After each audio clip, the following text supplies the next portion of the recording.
মিথ্যা কথা একটা মন্দির একটা টুকরো দেওয়া হয়। বাংলাদেশকে আন্তর্জাতিকভাবে কলুষিত করার জন্য এই ইসকনের দালালরা আমাদের এই দেশে চক্রান্ত করছে। তারা এখানে দুইটা পূজা মণ্ডল করে, তো পূজা মণ্ডলের পরে সাথে সাথে উড়াই নিয়ে যায়। এবার কি করছে, পূজা মণ্ডল করে উড়াই নিয়ে যায়, তারা একটা মূর্তি স্থাপন করছে, মন্দির বানানোর চেষ্টা করতেছে স্থায়ীভাবে। তো আমাদের এখানে ধর্মপ্রাণ যত মুসলমান আছে এই এলাকার 99% সব মুসলমান, তারা বলতেছে তোমরা পূজা মণ্ডল বানাও কিন্তু মন্দির বানাইবা না। কিন্তু তারা এই কথা না বানিয়ে তারা স্থায়ীভাবে মন্দির বানানোর চেষ্টা করতেছে। তো এখন বারবার তাদের সাথে বসা হয়েছে, থানাতে বসানো হয়েছে, তারপরে আমাদের এই নেত্রী পর্যায়ে দলীয় পর্যায়ে বসানো হয়েছে, কিন্তু কোনো পর্যায়ে তারা কোনো কথা মানতে রাজি না আমাদের। এরপরে সরকার এই হাত দিছে এবং হাত দিয়েছে আজকে আমাদের এই ক্ষতি, এই সম্পূর্ণ ক্ষতি তাদের বহন করতে হবে। এই হিন্দুরা তারা এই নষ্ট করছে আমাদের না, মন্দির ছিল না, তারা পায়ে ভর করে মানে পায়ে পাড়া দিয়ে ঝগড়া লাগাইছে, তারা মিথ্যা কথা একটা মন্দির একটা টুকরো দেওয়া হয়নি, প্রমাণও নাই। এ কথাটা মিথ্যা কথা। তারা ভারতের সাথে ভারত দেখাবার জন্য এবং আমরা দেশকে কলুষিত করার জন্য, আমরা দেশকে মানে বদনাম করার জন্য বিশ্ব আন্তর্জাতিক পর্যায়ে তারা এই চেষ্টা করছে। অথচ মন্দির টন্দির কোনো কিছু না, সরকারের জায়গা রেলওয়ের জায়গা মন্দির কিসের? মন্দির হবে তাদের জায়গার মধ্যে, কিন্তু রেলওয়ের জায়গার মধ্যে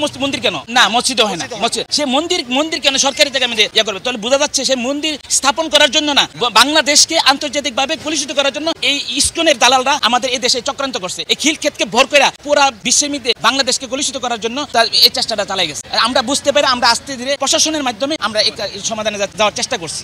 তারা যদি প্রথম থেকে চেষ্টা করতো যে ঠিক আছে আমরা চলে যাই, আজকে এই ধ্বংস এই অবস্থাটা হয় না, হাজার হাজার মানুষের টাকা পয়সা হয় না, তাদের কারণে আজকে আমাদের ক্ষতি হয়েছে। এটা হঠাৎ করে অভিযান বলতে যে মন্দিরের লিগা আর এই বাজারে যে দোকানগুলো ভাঙবে আমাদের কোনো সময় দিছে না। আমাদের একদিন দুই দিন যদি সময় দিত, আমরা মেডিকেলে থেকে খবর পাইছি যে দোকান ভাঙতেছে। এটা কিভাবে ভাঙলো, কিসের লিগে ভাঙলো, এটা আমাদের জানালো না। কিন্তু আমরা যে এই ক্ষতিগ্রস্ত হইলাম, এই ক্ষতিগ্রস্ত গুলো কে বহন করবে? আমরা 1 লাখ লাখ টাকা এই জায়গায় ঋণ হয়ে গেছি, 40-50 হাজার টাকা খালি মাটি আর রাবিশ ফেলাইছি। হ্যাঁ, আমাদের যদি সময় দিত, আমাদের যদি 2 দিন সময় দিত, আমরা সরাই নিত, কিন্তু আমাদের কোনো সময় দিছে না। হঠাৎ করে এইভাবে দোকানগুলো ভেঙে দিল, কিসের লিগে ভাঙলো? আমরা কি বাংলাদেশের নাগরিক না? তাহলে আমাদের কি করে খাওয়ার কোনো অধিকার নাই? এটা সরকারি জায়গা, ঠিক আমার সময় দেখ যে সরকারি জায়গা, তোমরা চলে যাও, আমরা চলে যাবো, কিন্তু আমাদের তো এই যে ক্ষতিগুলো, এই ক্ষতিগুলো তো আর ফেরত আসবে না।